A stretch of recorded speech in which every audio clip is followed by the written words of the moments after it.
Yo, what's going on, y'all? It's your boy SoSo, and welcome back to the channel. Make sure you're hitting that like, comment, and subscribe button, and most importantly, turn on those notifications. That way you guys get notified when we drop hits like this. This week, we're talking about the Panthers being 2 wins away from another Stanley Cup championship. The US Open is at Oakmont, and that's gonna be one tough course to navigate. And we're gonna check in on the Dolphins as they get into OTAs. It's time to take a ride, y'all. Let's go!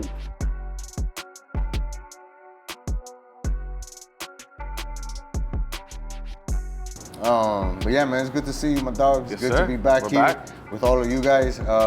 This episode is going to be awesome because there's nothing but positivity in it, dog. Yeah. Well, except for the Dolphins. I mean, there's still positivity there, you know what I mean? But we're bringing positive vibes out here on location. We might have some trouble with some train noises, but bear with us. We'll try to work around that. No, the road mics work. We'll take train breaks. When we hear a train, we'll go train break, and then we'll stop and pick up where we left off. And you'll see an action train pass right through. You'll hear it. For sure.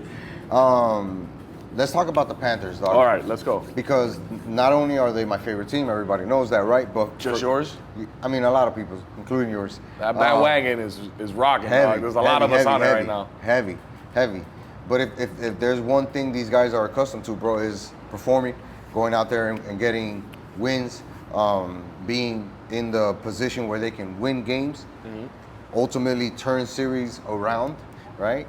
And put themselves in a position to win, dog. And when we look back at game 1, dog, that's going to be the game where we're like, this is where we slipped, right? Because having a 3-1 advantage in the game going into the third period or into the second period, it's like, all right, boys, there's some way where you can close this out, right? Especially being in game 1, you know, you should be able to keep constant pressure on the Oilers. And they came back and ultimately tied it right before the fucking game even ended. Yeah. And then they win it in OT, you know, to steal game 1 at home. And I say steal. Yeah, absolutely. But even more so, like you just said, they 17 seconds left.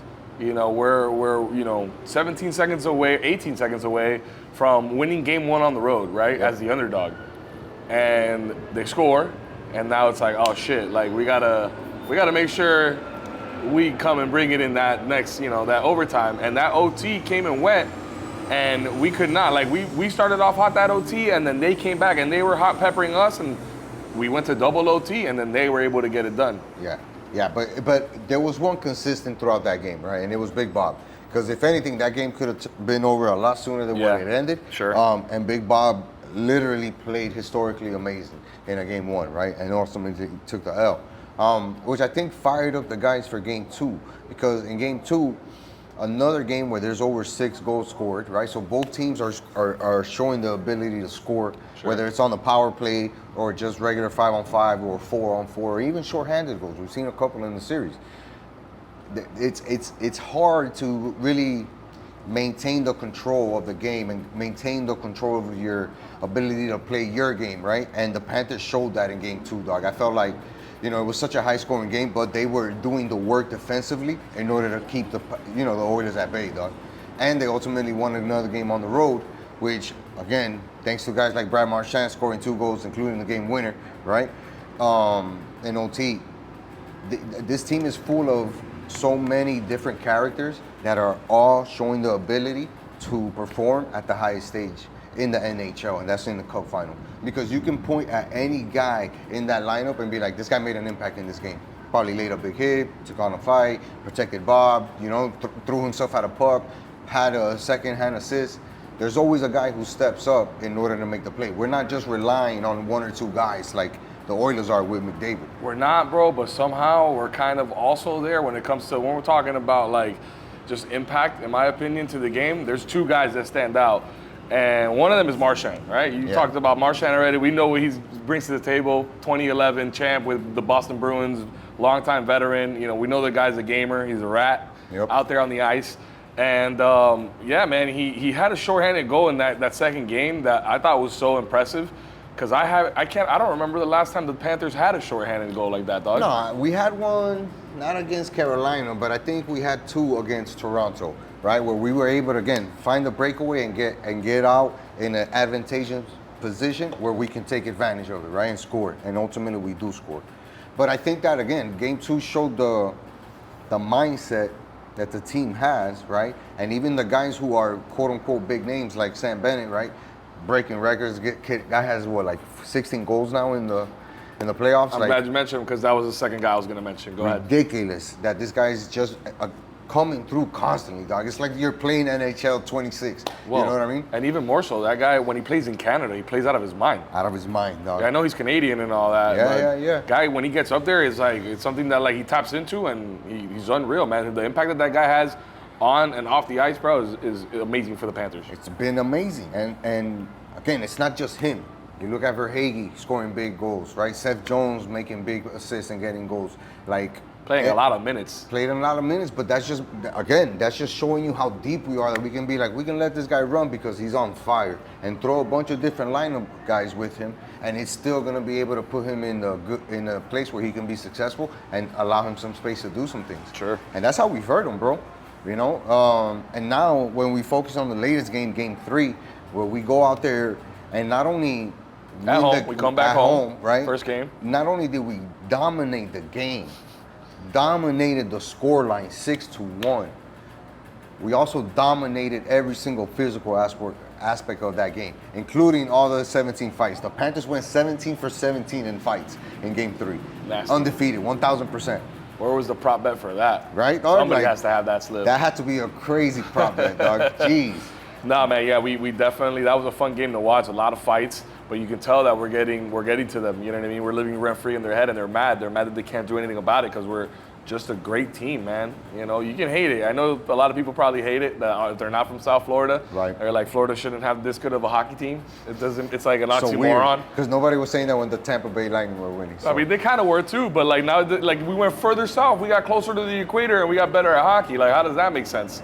So, that, you know, for us, it's nice to watch, bro, because this is a confident team, and we've completely taken away McDavid. I know Game 3, he went out for a few minutes. Yep. I don't know what the status is for him moving forward, but that guy's a gamer. Without him, they got no chance. That's what I alluded to earlier when you look at the difference in the two teams. Yeah, both teams have good players, right? Draisaitl has been killing us, right? He's playing well. He's making shut the him most. down Game 3. We did, but he's making the most of the chances that have come to him more often than anybody else he on that capitalized team, right? Game 1 and 2. He's been capitalizing. So you look at the players, and yeah, they have guys, right? But they're very reliant on McDavid. McDavid is hitting freaking spin moves, passing the puck between players' legs, like giving the guys. Well, he was the difference in Game 1. He That's what got him looked the like win. Steve Nash on ice, though. Yeah. That's what he looked like. Yeah, all right. Unreal. And it just makes an impact on their team. But however, for the Panthers, again, showing their ability, right, to stay true to how they play, their style of physical, not only defense but offense, because they're crashing the boards, they're getting in passing lanes, breaking stuff up, scoring on power plays, causing the team to give them power plays, right, with their antics and shit like that. That just shows that, it showed me that the Panthers were on their full game to win a game like that, 6-1 at home, in a dominant fashion, and dominate every single aspect of the game. Yeah, and it's crazy how fast it happens too, because I think we went up maybe 2-1, and then, or no, man, maybe we went up 2-0 in this game. I can't remember exactly, and pardon me, sorry, not a real sportscaster here, but I think we went up 2-0, and then they scored one. Yeah. And then I think it might have been right at the beginning of the second period or something like that. 5 minutes, dog. And then we came right back within seconds, and we scored another one, and then we went up 3-1. You know what I mean? And we just never looked back at that after that, man. It was a barrage. It's so bad to the point where they pulled Skinner, their goalie. Yeah, and when it got because they were peppering him so much. They were like, "Come on, man, we just gotta throw in the towel for this guy already." And Wayne Gretzky called it in the broadcast, right? In the second intermission, he was like, "Bro, if he gives up another gun, they're gonna have to take out the goalie, right? Just for like mental purposes, to give the guy a break. You know what I mean? Like get the other guy a chance to possibly get ready for Game 4, right? You have to switch the goalie." Sure enough, we scored, and they did switch the goalie. I think that there were multiple flaws from the head coach of the Oilers. When the whole shit started with the guys fighting and everybody saw the reels and all that stuff and the amazing 5-on-5 for 3 minutes that we got on the ice, right? That Which was wild. is most entertaining 3 minutes in sports this year. Playoff hockey, baby. And after the fight and all that stuff, dog, the coach never took the opportunity to call a timeout and say, "Hey guys, enough's enough, dog. We're losing this game. Let's not lose our composure. Let's not lose our mind. Let's not fall into their traps. Let's get back onto our shit. Maybe even get an opportunity to score a goal, and we can walk away with our heads held high.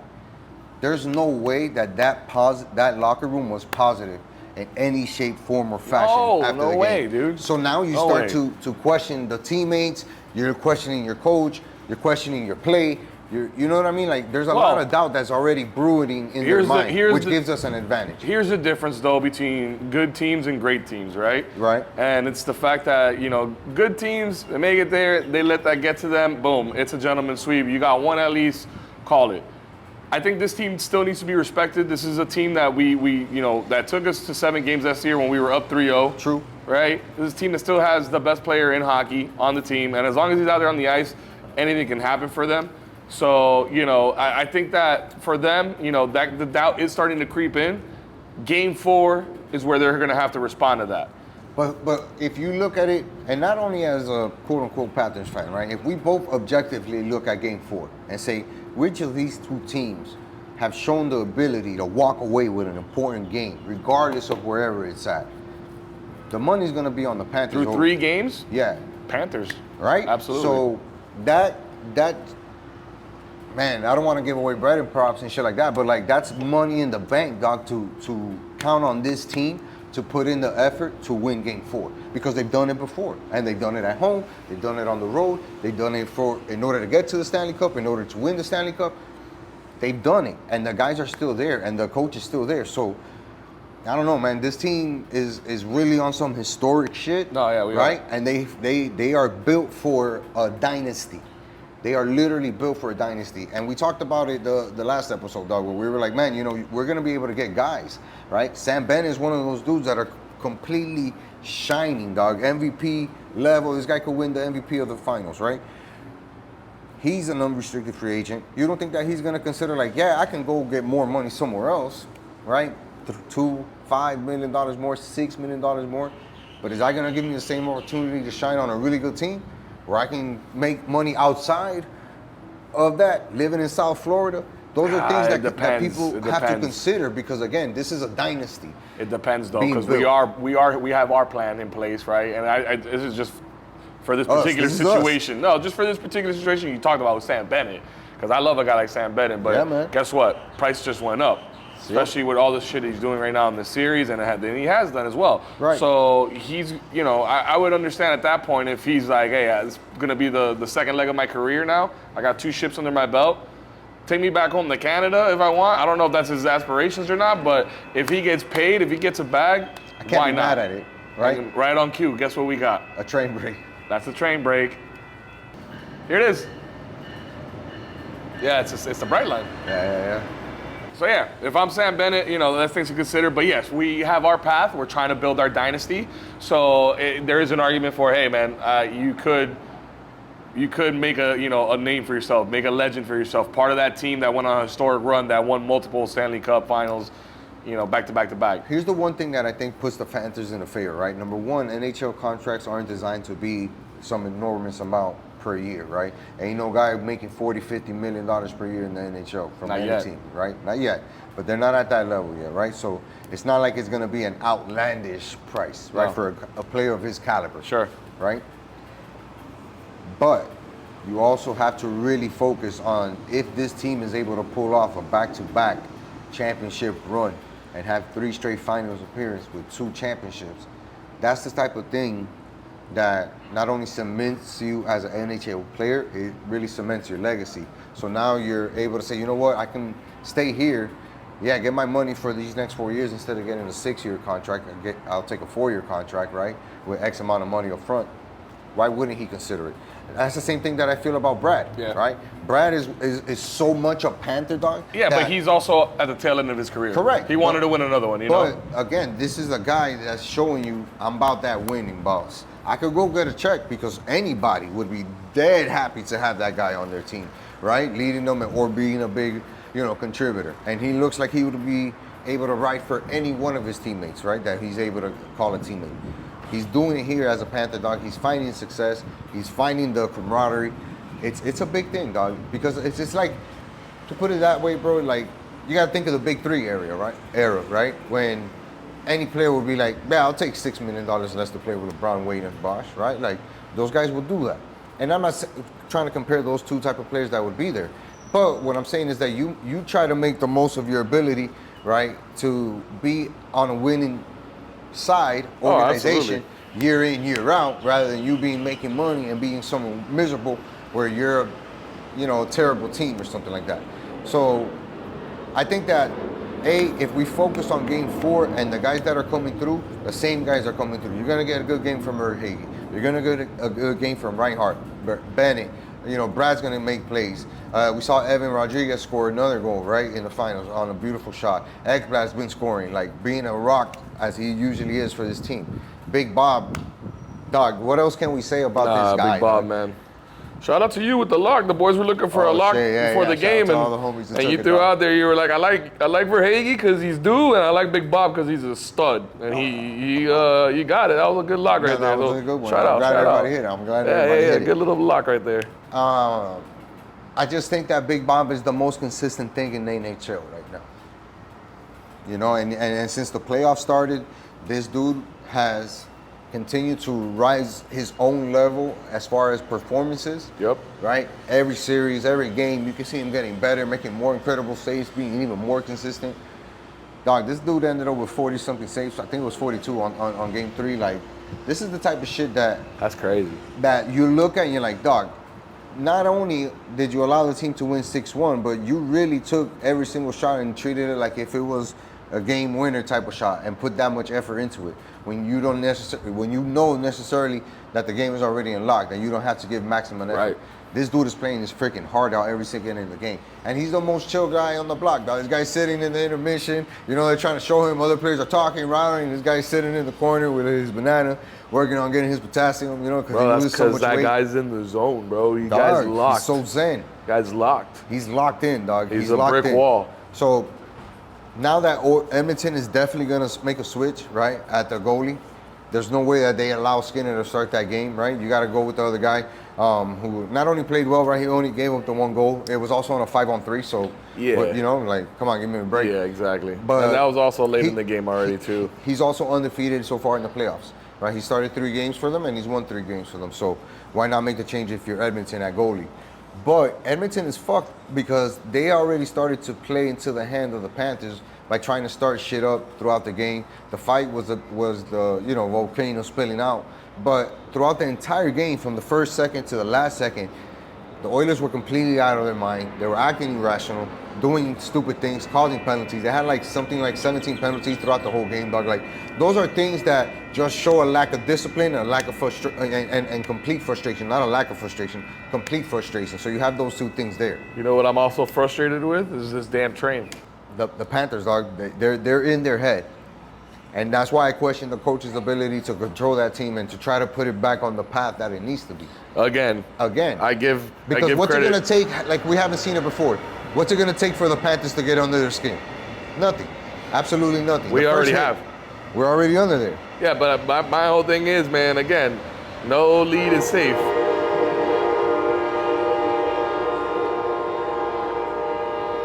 Wow, that was so unnecessary and excessive.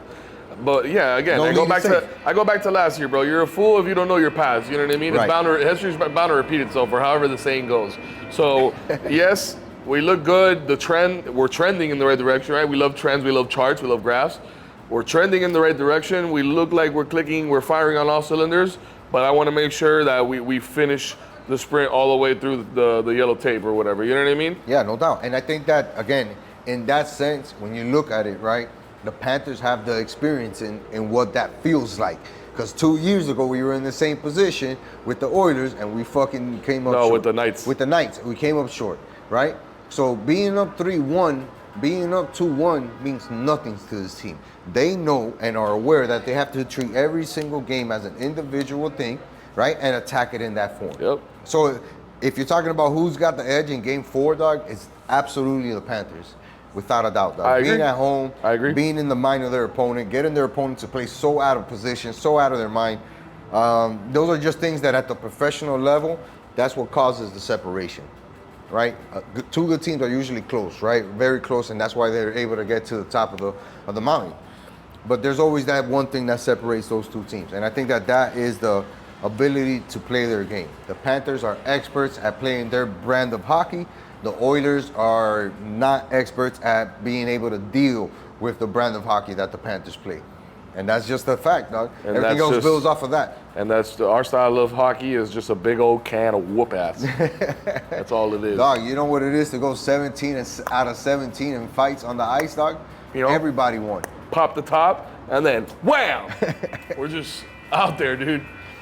No, and cuz, okay, how fitting was it, right? That Gaji got the game-winning puck after the game, right? Because he's Gadjovic. He's the one who had the long fight with Buddy that they were all swinging. That I put on the Instagram story, the mood of him bleeding, right?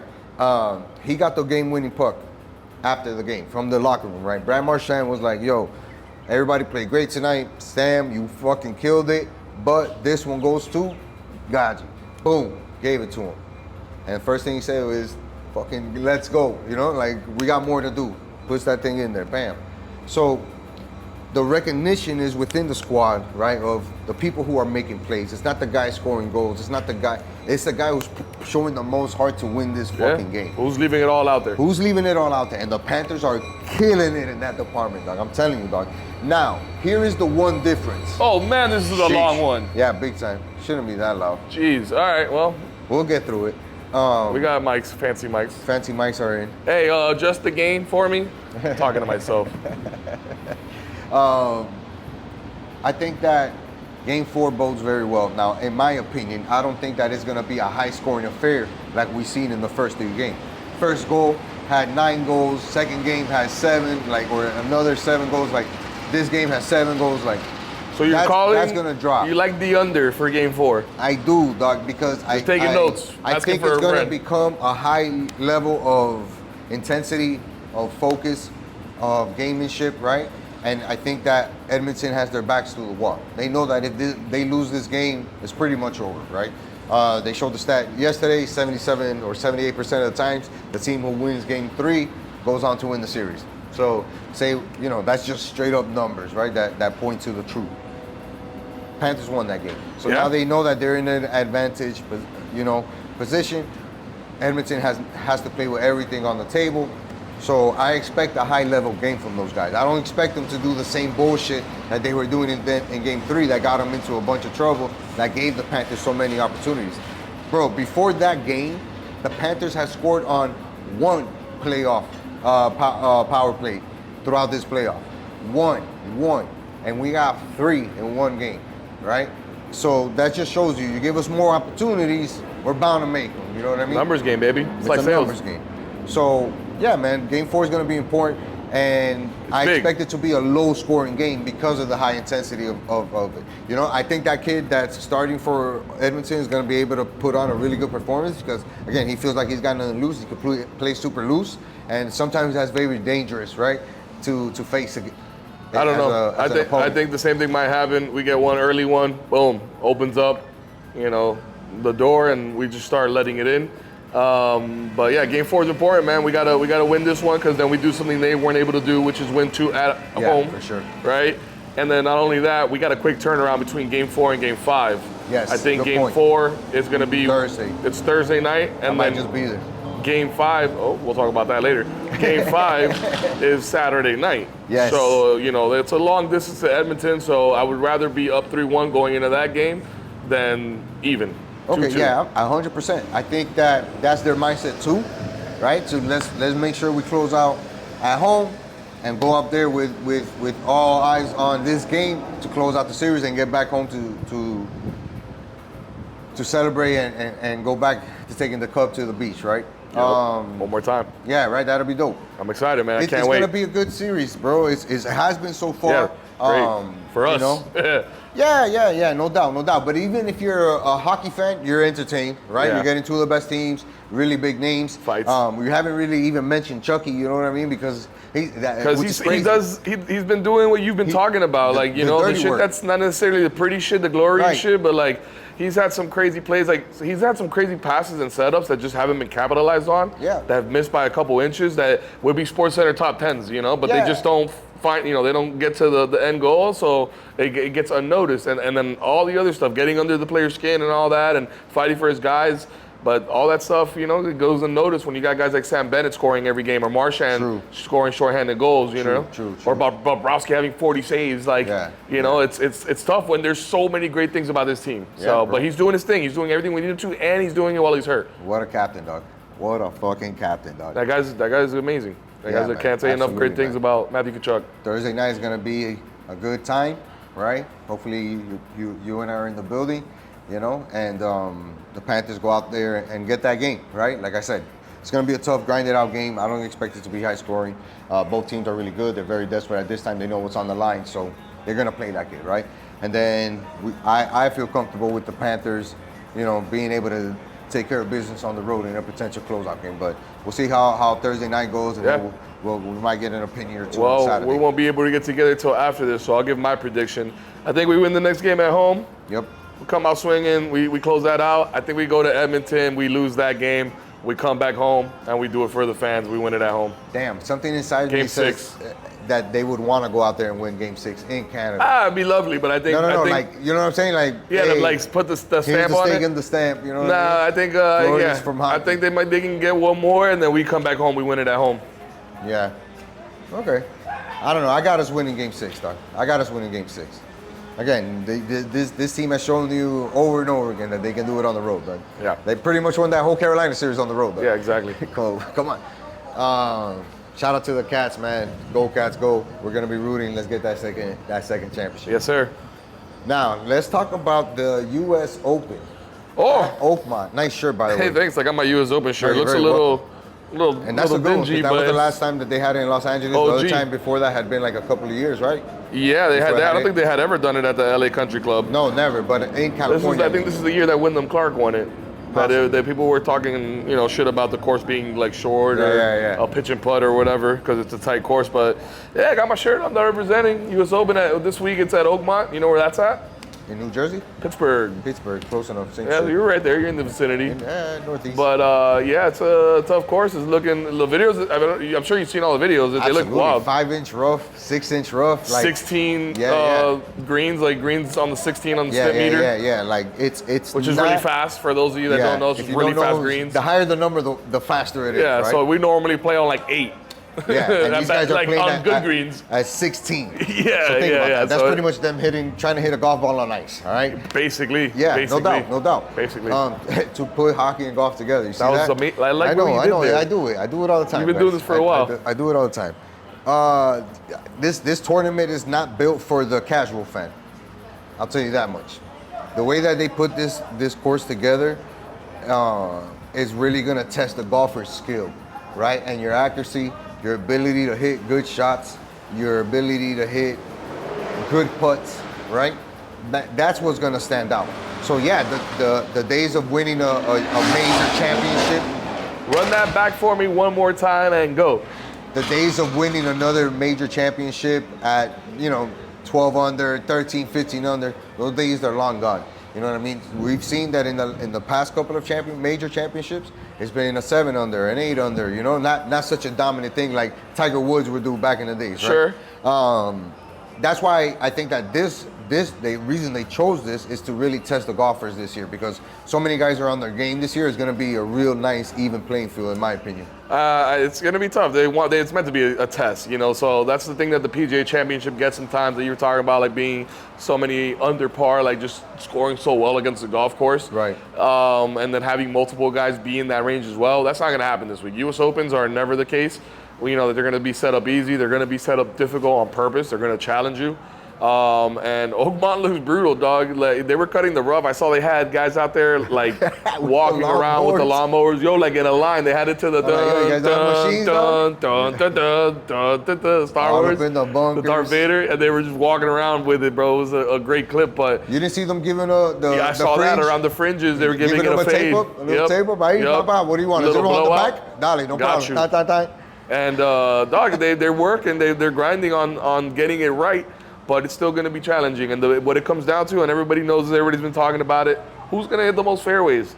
That's it, bro. Because if you give yourself chances in the short stuff, that next shot in, the one that sets up the birdie shot, is going to be a lot easier. Whereas if you're in 5 inches of rough, good luck. Guess what, bro? You're going to hack out. Yeah, yeah. And you're gonna have to hit another shot just to get on the green and hopefully scramble for par. Yeah. So it's going to be gruesome. Tough. This is good. You actually said it wasn't for the casual fan. I think this is the most friendly for the casual fan because it's the most relatable in terms of the golf that you're going to watch, because you're going to see these guys hitting, like taking swings and hitting shots like we would hit on the weekend. And dropping the clubs behind them. Mad. We're going to hear a couple F-bombs this week on the air, I'm sure. Like, crazy stuff. John Rahm, just watch him. I'm sure you're going to get some really good content out of that. Like, it's going to be a bloodbath out there, and I'm here for it. No, and even during the practice round, dog, on the par 3, Morikawa's like, I'm hitting driver. How far? Like trying to get it? Like talking to talk about that par 3 you're talking about. Yeah, what bro, about that par 3? First of all, it's not really a par 3. Let's be honest. Like 289 yards. Bro, what are we talking about? Yeah. 289 yards. That's a short par 4. Yeah, for sure. Any day of the week. That's a drivable par 4. Yeah. Where you're like, damn, like I'm gonna pull out the driver and go for the green on this one. You know, I got room here. And how often do we hit the green on those? Yeah, 0. Exactly. So imagine it being a par 3 instead, dude. Yeah, like, dog, no. Wild. And look, most people be like, oh, but hit a hybrid. But in that par 3, not only is it long, it's very open. So the wind could be going left or right, and that shit will catch your ball and say, hey, see you later, go to the fringe, you know what I mean? And now, or go to the heavy stuff, and now you're trying to get out from the deep 6-inch rough to try to get onto the green. Yeah, that's not gonna happen. But no, and those guys are so good, man, that we're gonna see amazing shots on those holes. We're gonna see a lot of bad shots. Believe it or not, we might even see a hole-in-one on one of those. Wow. On one of those long, because they got a lot. Might not be the 290, but they got a couple that are pretty long, and I wouldn't be surprised if something wild happens that day where somebody hits it on a rope and it just magically goes in. Like that would be a crazy, like some guy that's like out of the tournament, like makes the cut and like blows up on moving day and has nothing to play for on Sunday, goes out early and makes a hole-in-one. Watch, but I can see that happening. I mean, look, it could definitely happen. We've seen it happen a couple of tournaments this year already, right? Where dudes are acing out. Yeah. So. Well, we'll see hole-in-ones usually. But it's going to be exciting. I'm excited to see a lot of people. Scotty, obviously, he's back in rhythm, back in Scotty mode right now. Robot. You talk about, not being able to replicate what Tiger did in, the 90s, early 2000s and stuff like that. Sure, I don't know if we'll be able to, but if there's anybody that has a chance of doing it, Scotty Scheffler is that guy. Without a doubt. And I can see a world where Scotty Scheffler goes 14 for 14 on fairways every day and just blows everybody out of the water just because he can control his driver that much better than everybody else. No, and put himself in a position where he's like, all right, now I'm gonna force these guys to hit different shots because I've hit 7 of 7. These guys see me moving up the ladder board, and now they gotta focus on me and what I'm doing instead of what they're doing. It's happened so many times where he just comes in and bullies everybody who's in the top 5, top 10. That's the thing, though, dog. Because I can't describe it that way. Like, because you talk about like Brooks Koepka when he won, those 4 majors in a few years back or whatever. Tiger, in his run, like 2019. Yeah. That's bullying. You know what I mean? Like the way that those guys go out there and like physically like intimidate their opponents. Like that's that. Scotty, you look at Scotty, dude. He just looks like he's like. Hey man, I'm just here for my tee time. Good try, bro. He's like, his demeanor just reads like, I'm just here for my tee time. Like, I just want to play golf, dude. Yeah. Like that. Like, I got stuff to do. I got to get back to the family. Like, I'm trying to get around in, and I'm just that much better than everybody else. Like, he just is so unbothered. It's wild. Because you think of one of the most, let's be honest, best athletes out there that there is, right? As far as consistency, winning big titles, making money, in the face of franchises, being a guy. This guy has done it in such a demeanor and fashion that it's not normal, right? Very down to earth, very humble, stays consistent, grinds a lot, plays a lot of golf. When he's not playing, he's with his family. When the baby's sleeping, he's out hitting shots in the simulator. Like he's always in some form or fashion, like involved in golf on his day-to-day. But you could tell that he has his priorities straight. Like family first, then golf. And when I'm in golf, I'm in it like I'm in my family. Yeah. I'm going hard at it. I'm doing everything that I need to do in order to put myself in a position to win and be dominant. Yeah, he's doing Tiger-esque things. Now, granted, I don't think we'll ever see another Tiger, right? Because unfortunately, Tiger he went left, right? He went left when he was doing so awesome. Bound to happen, but Scotty's not like that. So he may have a better chance of like doing it overall, right? Where he's able to put in 16 years of dominance. You know what I mean? I mean, that's what it would take to like be, you know, I mean, the talks have already been there as far as like the glimpses and comparisons, but yeah, he goes on a run like that, then there's no doubt about it. But he's got the Masters already under his belt, first major of the year. If he wins the U.S. Open now, with one major yet to go, I mean, you can't help but keep making that comparison and pushing that narrative that like this could be the next guy, the next great. You know what I mean? It'll go like Tiger, Jack, or switch it up depending on your generation. Yeah. And then Scotty, like undoubtedly. Yeah, the Holy Trinity. You know, but it's gonna be tough, man. There's a lot of good competition out there. It's not just Scotty out there.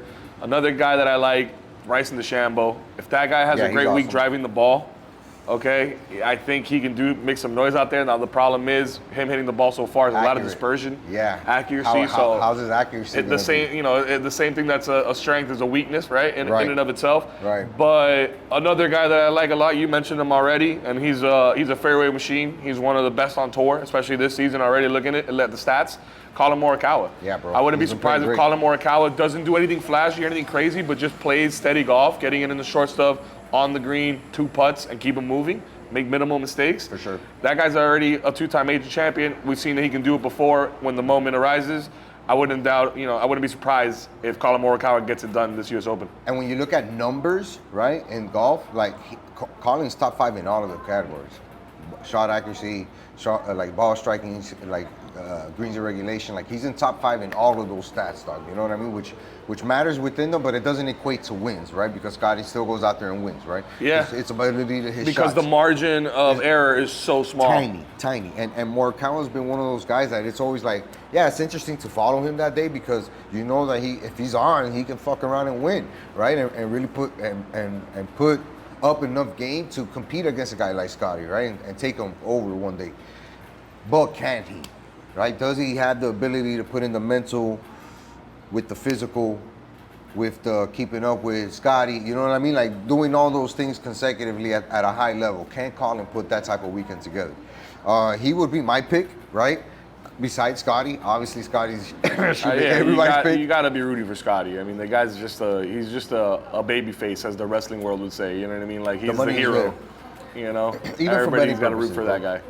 Even for betting purposes, because like, how dumb are you to put your money against Scotty, dog? You know what I mean? Yeah, like, no, you don't want to bet against him. You don't want to bet against that guy.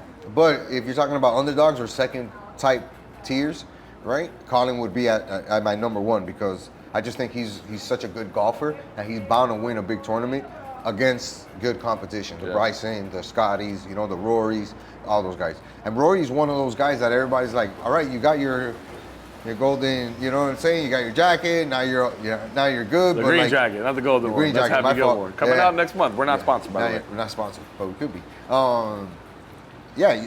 What's his level, right? I think he has. I think he's done. I think he has a Grand Slam hangover, and that's not what you're thinking. I know you're thinking when you eat a bunch of Grand Slams at Denny's and then you pass out after a night and wake up with a space? stomach ache. Yeah, that's not it. But he got the Grand Slam. That's like one of the pinnacles in his career, in his sport. And now it's like, you know, it's just a little bit different. It's, you know, I don't know. It's just the last couple of tournaments that we've seen him play, he hasn't impressed. He hasn't really come out with that fire. Right. I don't expect anything different, you know, this week at Oakmont when it comes to Rory. I mean, let's see. I wouldn't put money on him, but it's interesting to see how you would attack it. Shout out to Ricky Fowler. He's always one of my favorites. Been playing some good golf lately, so I would like to see him finish in the top 10. Right? So I would like to finish in the top 15, top 10, put in a good weekend. Yeah. That'll be dope. It's dope, man. We got a 17-year-old kid that qualified for the U.S. Open. We got like a middle-aged dentist. I don't even know how old he is. I shouldn't have said middle-aged. It might be like 20-something. But we got a guy that's like a career dentist that's just really good at golf. Like that's what I love about the U.S. Open. You're going to see those storylines. So I'm really excited. Coverage starts on Thursday, more than likely. I don't know where, but you can Google it and find out for yourself. But and also, if you've made it this far and you haven't already, follow me on Instagram, Miami Golf Bros, and on YouTube while you're at it too. Boom. Yes, see. So we both got Scotty, right? Just to he's one of my picks. Record. He's one of my picks, yeah. He's one of my picks for sure. That's right. We got the FanDuel coming up. We'll see. Yeah. I don't want to divulge it all. Yeah. Let's talk about the Dolphins because they started OTAs recently. Still some hangover news, right, with them. Jalen Ramsey has not been traded, even though the deadline's coming up. Who fucking pay him or trade him or whatever the hell is going on with him. I don't know how desperate the Dolphins are going to be. Reports are that it's like a 4th rounder. They want a 3rd rounder. I don't know, man. This team, man, is not going in the right direction in so many different ways, right? That it's beyond winning. You know, I'm just calling it how I see it right now. Sure, I trust your opinion too. Beyond the winning, right? Beyond the winning, I think that when you look at the Dolphins from a macro perspective, there are a lot of things wrong, right? And when you start at the top, you look at Chris Greer, the position that he's put us in, the moves that he's made, continue to fuck us up, continues to really leave the Dolphins short, unable to build some type of winning franchise, winning success. You know, you look at this team and say, oh, but we've averaged 8 wins a season for the last 5-6 years. All right, yeah. No, that's something to hang your hat on, though. That's nothing to hang your hat on. That's nothing to look at and be Anybody like, yeah, that tells me great. that, it's like, come on, dog. That's not, yeah, right. That's not even like par. So it's not been good enough from day one. The guys in position are still there, right? Which is Chris Greer, right? Ross, we know he owns the team, but he doesn't really pay attention to the team.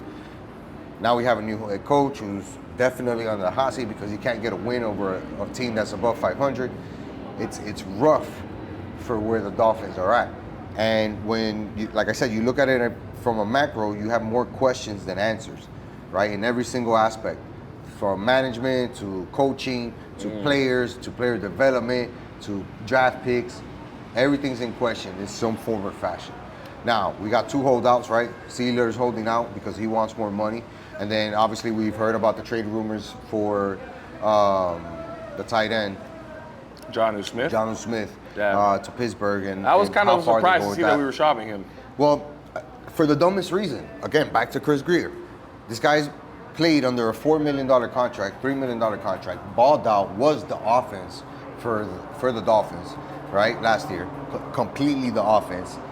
Guy wants more money, and you're giving him shit, and you say, well, I'm going to trade you or see what I can get from Pittsburgh. Instead of saying, you know what, let me give you an extension for 1 or 2 years. 2 years, here's your extension. Now you're getting made double what you made last year, $8 million, $9 million, whatever. Yeah, for a guy that proved to be a valuable asset and a weapon. And a guy who's going to obviously be a part of the offense moving forward, right? Because the way that McDaniels was using him was like nothing like we've seen before, especially in the last 6-7 years of the Dolphins. Yeah, we've had good tight ends, but none of them have made an impact like Smith did when he got here, right? Yeah. So Jonnu's that dude. Shout out FIU. Yeah, for sure. But McDaniels will put him in a good position. That means that the offense could flow with a guy like Jonnu. Now, you don't want to pay this guy for 1 or 2 years when your aspirations are to be a playoff winning team. This is a guy who can definitely help you in the playoffs. Definitely be a safety valve for your quarterback, right?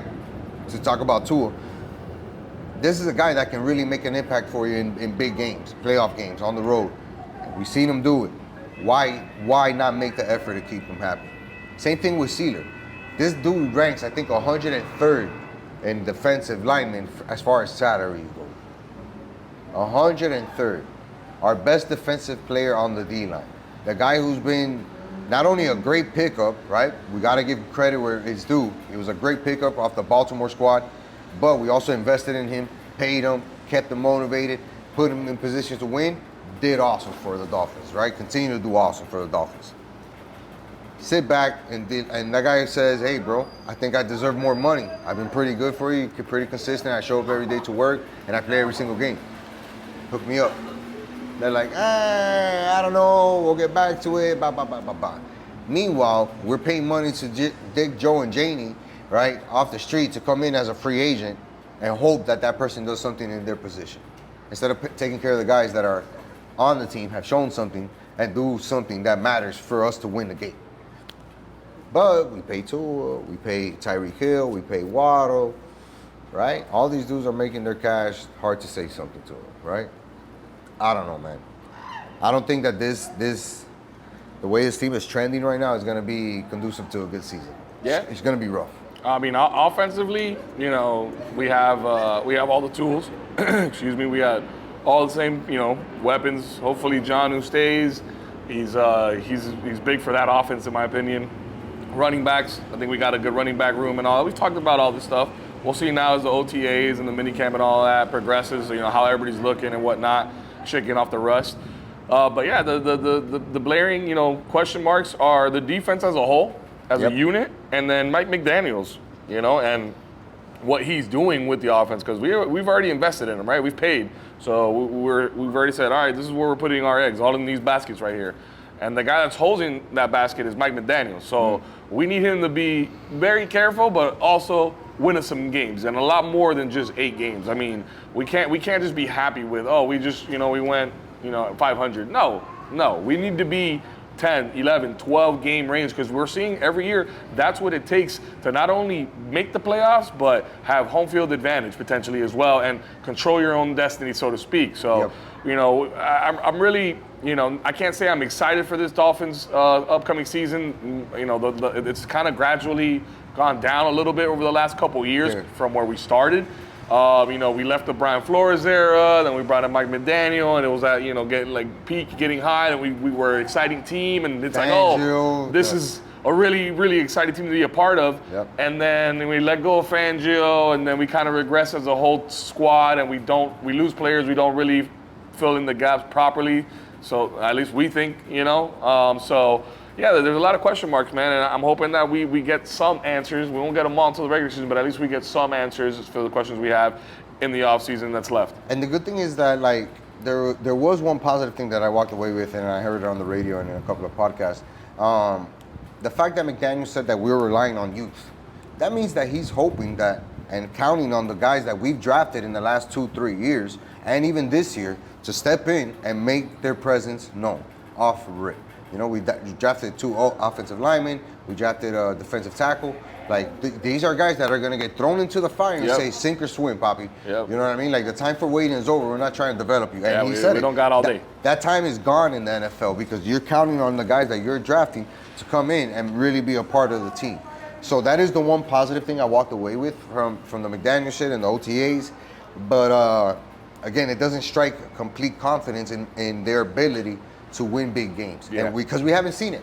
Unlike the Panthers, we haven't seen it. Unlike the Heat at times, we haven't seen it. So the Dolphins really need to make another leap from where they're at right now, and that's going to be a tough leap in order to be considered a serious contender this year for the playoffs. Because everybody else, guess what? So yeah, everybody else got better. Yeah. Or is getting better, is in the process of getting better. And we aren't doing that. There's a lot of question marks with our questions and concerns with our locker room in general. How tough are guys? How tough is that locker room? Yeah. Does McDaniel really have a good grasp and control? Or is he more of a buddy coach? You know what I'm saying? Is he a guy that guys want to go to war for, or is he a guy that guys are just going to show up to punch a clock? Right. You know what I mean? And I don't want that. I want guys that show up because they want to win games and they want to be a champion. And I don't know what that feels like, dog. We haven't won a playoff game in years, and it's starting to wear on me. You know what the worst part is, Joel? The worst part is, right, that we've already made such a commitment to the quarterback position, right? Put in, like you said earlier, all our eggs in that one basket, which is Tua, right? Saying hopefully when he's in the game, we're a much better offense. But that's not always the point. Again, we switched defensive coordinators, and in the second half of the season, the defense was much better, much improved. Even though we still had holes, it played well, right? It kept us in position to win a lot of games down the stretch, right? So we make upgrades in a lot of positions. Yeah, granted, we don't have a defensive back, and we'll get to that a little bit with Jair news, right? But overall, the defense wasn't the real problem last year at the end of the day. At the end of the day, the real problem was the offense. Number one, the fact that Tua was missing, and number two, even when he was in the game, he was looking very stagnant and didn't play well. The whole offense stalled except for Donald Smith, right? So how do things change for Mike McDaniel? What's he gonna do different this year to say, all right, that used to be us, but now this is us? Now you're gonna have to try to figure out different things. That whole drop with 3 seconds with Tua thing is not gonna work anymore. We got figured out. Now you gotta come up with something new. Meanwhile, go out there and win big games as well, because this year we're only going to face not only a ton of playoff teams from last year, but teams that are relatively tough for us or just as equally good as us. So there's going to be potentials, a bunch of them this year, for us to win a big game against a team that's 500. That's huge. Absolutely. That's huge for Mike McDaniels. Absolutely. And his coaching staff too, and even Greer, bro, to tie it full circle. Greer is the one who is responsible for all of this at the end of the day. He's the one in charge. He's the one making the moves. The hirings, the firings, the contracts, all of that shit comes down to Chris Greer. McDaniels is not making anybody richer or poor. He's not handing out extensions. He's not, drafting players. That's not him. That's the guy. That's coming from the right? top. So, what's Chris Greer gonna do, dog? Yeah. I'm already tired. Well, of this we're guy. gonna. I mean, we're gonna see what he and McDaniels and company, the rest of the organization came up with in the draft. We're gonna see what that translates to now in the OTAs, right? Yeah. In the offseason and the mini camps and stuff like that. So I'm really excited to see what our rookies can do, right? All the guys that we brought in, how they're going to look out there. Are they going to look as good as we're expecting them to? One of the main guys that I'm really excited to, see how he progresses within our organization is Quinn Ewers. Yeah, bro. You talk about Tua putting all our eggs in that basket. It's been questionable. His availability has been, limited at times.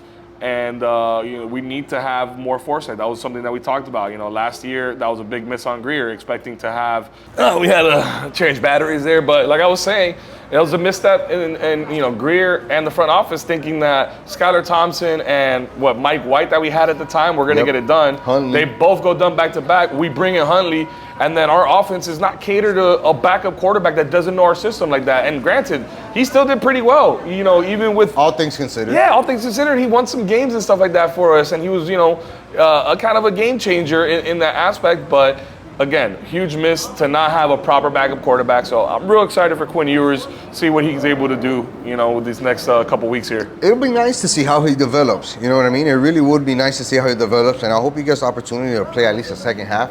Right? There's only 3 preseason games. We know he's going to play 1, but I would like him to at least see the second half of every single one, because we know that Tua's not going to play none of them, number 1. So it's going to be important to get reps for those guys that are going to be back there, We got some time for that though, huh? What's the first game? August? Yeah, but it's right around the corner, August. dog. We're damn near through June, dog. Yeah, you're right about that, dog. We So- got 2 months basically till football season kind of starts. And we talk about moves that still have to be made. Cornerback, right? We haven't signed the cornerback. There's guys out there. Gilmore's out there. Guys coming off an injury. A lot of guys with a hefty price tag. Heavy price tag, Which we including talked about. I Jair. reached out to you when I saw the Jair Alexander news. I was like, yo, Yes. what do you think about it? And you were like, great move. We can't afford it. Yeah, and that's the first thing about it. Like we would not be able to afford a player of his caliber off a 1-year thing, right? And he's not looking for that either. I'm sure he's no, looking for a he's looking long-term for a deal. multi-year, and maybe not a long-term deal, but at least a 4 multi-year, years, right? 3, 4 4 years at a high dollar rate, on top of having an injury history, right? Where he's only played 14 games in the last 2 seasons, so 7-7. How much, durability does he have left for you to pay top dollar?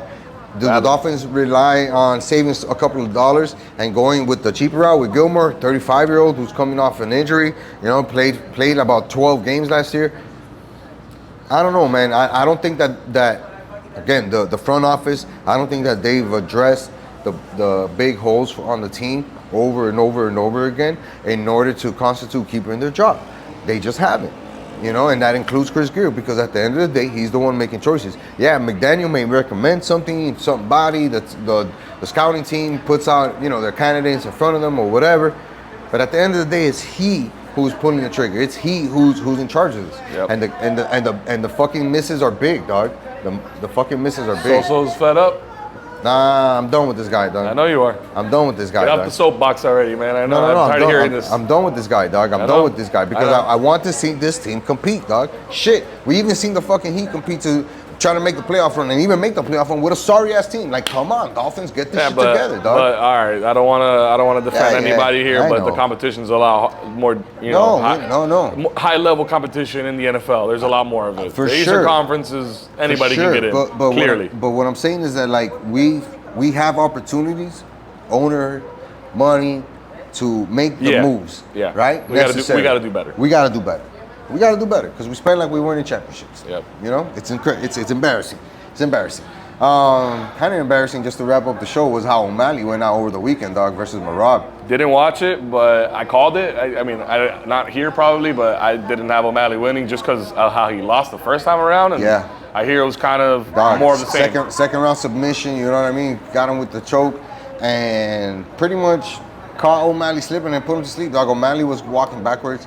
80% of the fight. Couldn't really pop off, and when he did catch him, it didn't really hurt or stun Merab. Merab was just coming at him like a fucking pit bull, dog. That guy was not stopping, dog. Felt like he was just bulldogging him throughout the whole fight, and eventually he got him, brought him down, and choked him out, easy as pie, dog. Yeah. And he even said it in the post, right, where he was like, bro, this guy, you know, he's definitely the best of the best right now in the league. You know, Absolutely. this is the second time I lose him. I got to go back and reevaluate everything from top to bottom and see how I go from there. He's going to have time to do it because he's going back down the ranks. Yeah. We also saw the championship in the women's bantamweight title change. And an announcement, Kayla Harrison. I heard that fight was crazy. Well, yeah, it was pretty crazy, but Kayla Harrison just dominated. That's what I heard. Dominated her, and really stamped herself as far as, you know, as an athlete and also as a fighter, right? And what she's accomplished. But interestingly enough, after the fight, they bring in Amanda Nunes, and Amanda Nunes says, you know what, I'll come out of retirement to beat this whole ass. Oh, shit. Yeah, man, so that'll be interesting. It's going to be a great fight. Amanda Nunes, right, versus Kayla Harrison in the near future is one to look out for sure. But that's going to be a dope fight, man, and it was ultimately a good weekend. A lot of good, you know, subs and knockouts and shit. So if you're a fan of MMA, you definitely got your money's worth. Your fire stick worth by watching Saturday night. Depends what you do. We don't hate. Yeah, we don't hate, man. Speaking of that, man, I think we gotta hate on these trains. Running out of daylight here, and I'm sure you guys, if you stuck around this long, are about fed up with all the background noise. If there is, I don't even know. We'll find out in post. We'll find out. I'm pretty sure it's fine. It's been great rocking with you. Absolutely, man. Well, you guys know what to do to tell a friend. To tell a friend. To tell another friend. To tell everybody they know. To tell everybody that they know about this amazing podcast and what we got going on here. Panthers about to win their second Stanley Cup final in the second year. Shit. South Florida's on and popping, y'all. You already know. Till next time. Peace.